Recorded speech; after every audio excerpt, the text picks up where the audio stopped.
اسمعني مزيان لهاد القصه اللي غنعاود لك، وهاد القصه اللي غنعاود لك غنعاودها لك بشبه النكته باش ما تطيحش انت في هذا الموقف.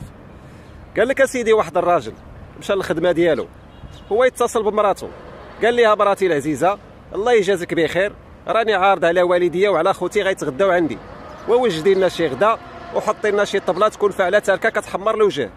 داكشي اللي كاين. الراجل خرج من الخدمه قبل الوقت باش يستقبل والديه، ملي جا للدار لقى المراه ما موجده حتى حاجه وما حاطه لا طبله ما حاطه حتى شي حاجه.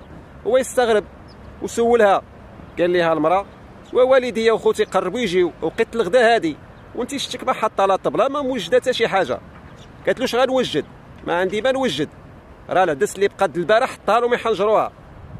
هو استغرب الراجل قال لها الله يا ودي المراه واخا عيطت لك ورغبتك وقلت لك زعما غادي يجيو عندي والديا وخوتي وحمري لي الوجه وكتقول لي حط لهم العدس ديال البارح، واش انا غنحط لوالديا العدس ديال البارح؟ قالت ليه مالها العدس ماشي ماكله، الا ما قدرتيش تحطها لهم انت خليني انا نحطها له. قال لي انا ما نقدرش نحضر على هذا الموقف هذا وانت كتحطي لوالديا العدس، انا غنخرج نبدل الساعه حتى تشوفي شنو ديري معاهم وداك الساعه عاد نولي نرجع. ايوا السيد خرج واحد شويه وهي تسمع الدقه في الباب، من حلت الباب كتلقى باها وامها وخوتها قالوا ليها كي جاتك هذه المفاجاه اللي دارنا راجلك العزيز.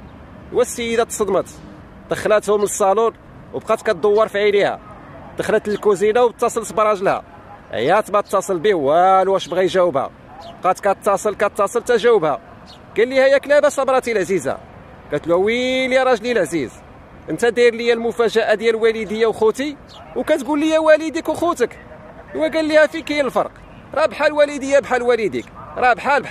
قالت لي واش يا راجلي العزيز تجيب لنا شي حاجه من برا نقضيو بها الغرض؟ قال لها على مال العدس ماشي ماكله، حطي لوالديك العدس وإلا بقات شي حاجه خليها له من العشاء، على والديك حسن والديا التريكه الناقصه.